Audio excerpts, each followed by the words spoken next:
Yo, what's up mga boss? So for today's video mga boss, installan natin yung DKT shifter ni Stacy. So bale, single shifter pala yung DKT na shifter ni Stacy. So yun, papakita ko sa inyo mga bossing. Mga boss, bale ito yung single shifter ni Stacy, yan. And ito yung tatak niya mga bossing, DKT. Yan. So DKT yan na single shifter mga boss. Yan. Papakita ko sa inyo na mas malapitan mga bossing. Bale ito yung single shifter niya. Yan. And pakita ko sa inyo yung loss sa loob niya. And ito yung nasa loob mga bossing. So meron na siyang yung sa shifter. Ayan. Tapos yung apakan niya. So ito yung apakan niya mga bossing.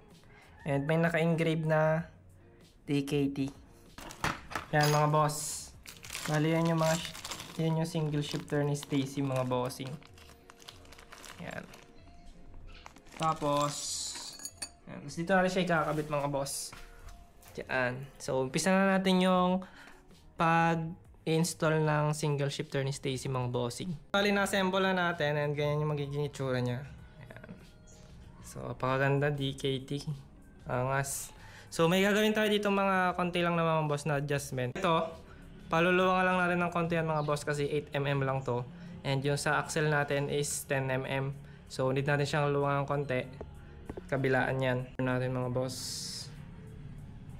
So, napakaganda, DKT, suabe. Umpisa na natin yung pagpapaluwang nito mga boss, so hindi ko na ipapakita. Bali, napaluwangan na natin, yan o, kita nyo yan, yung luwang nila. So, kasya na dito yung axle natin, and kailangan natin ng bushing mga boss. Bushing, spacer o washer na ganito kakapal. Yan, mga 5mm to na kapal mga boss, or 4 ganon. Lagyan na rin natin siya ng washer dito sa likod. Yan. Para hindi na magalaw yung axle natin. Ay, itong swing arm natin. So yung mga boss, bali ito yung bushing natin. Dito natin siya ilalagay para hindi maalog yung axle. Yan. So dalawa yan kabilaan mga boss. Tapos maglalagay tayo ng grasa. Syempre para hindi kalawangin. Susot natin dito mga boss. Yan.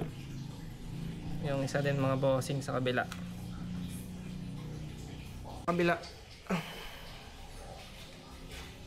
Yan. Tapos yung axle naman mga boss. Lagyan natin ng grasa to. So mga boss, bali naikabitan natin yung washer niya sa kabilaan. And then lagyan natin yung axle and lagyan natin grasa. So lagyan na natin siya ng spacer niya mga boss. So yung bushing niya mga bossing spacer. Yan, para dito. Yan, bali ganyan magiging itsura niya mga boss. Yan. So bali, yan. Ganyan yung itsura niya mga boss. Tapos hanapan nyo na lang ng magandang pwesto.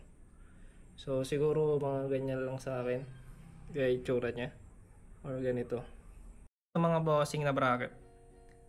Yan. Para siyang pa-L na bracket. Tapos 10mm para dito sa kabila. 10mm na bolts. Tapos sa kabila naman mga boss 8mm. So unahin na natin dito sa may kabila. Yung sa kabila mga boss lagay na rin natin. Para matansya natin yung haba ng axle.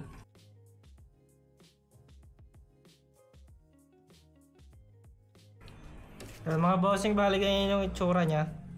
Ganyan kung nahanap yung pwesto niya. And dito yung sa may unang butas. Yan, sakto lang siya. Ayan. Tapos 8mm lang gagamitin nyo dyan mga bossing. So gamit tayo ng 8mm. Boss, bali gagamit tayo ng 8mm dyan sa likod niya.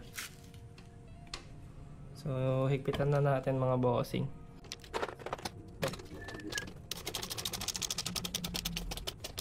So, yung mga boss, bali yung itsura niya.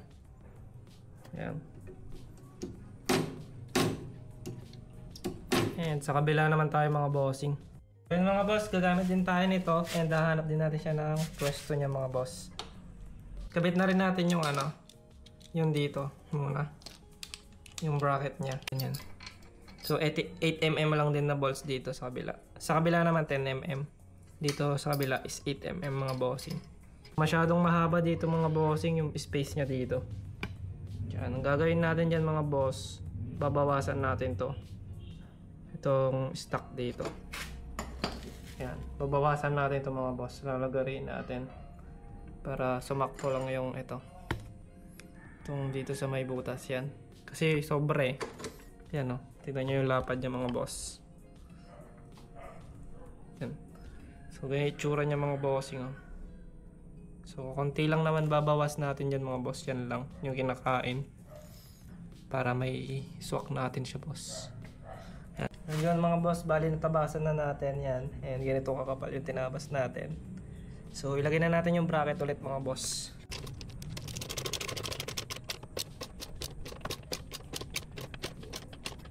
Yan, huwag natin higpitan. Tapos lagay na natin tong bushing mga boss. Tapos tansyahin na natin kung sakto na. So, lagay na natin ito. Yan yung bracket. So yung mga boss, sakto na siya. So yung mga bossing, ganyan yung itsura niya. Yan. And higpitan na lang natin siya mga boss.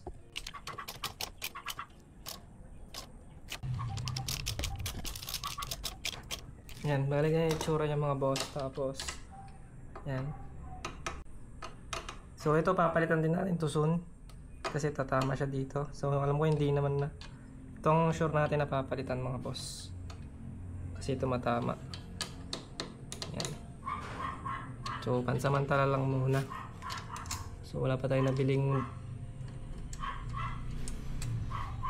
bolts para dito. Palagay yung tsura niya mga bossing. Yan, TKT.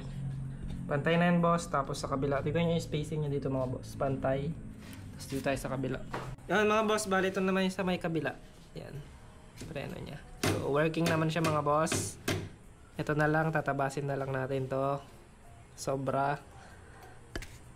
Tapos itong bolts, papalitan natin yung flat kasi sumasayad yan. Sayad yan siya dyan. So need natin siyang palitan. So yung mga boss, ganoon lang kamang kadali mag-install ng single shifter na DKT sa Smash natin. Yun. So yung mga boss, kita-kita tayo ulit next vlog. So abangan nyo next vlog natin. Final look ni Stacy. Ayan, kakabit na natin lahat ng piyesa niya. Tapos yung fitment niya ipapakita ko sa inyo. So ito na yung huling piyesa natin na DKT. And lahat na is fittings na lang ayusin natin. Dito sa harap, yung fittings dyan.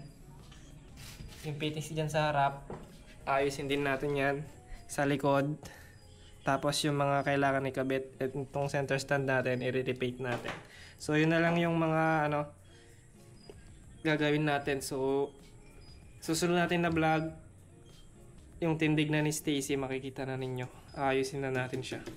So yung mga boss, dito na natin tatapusin na vlog. Ride safe and peace out.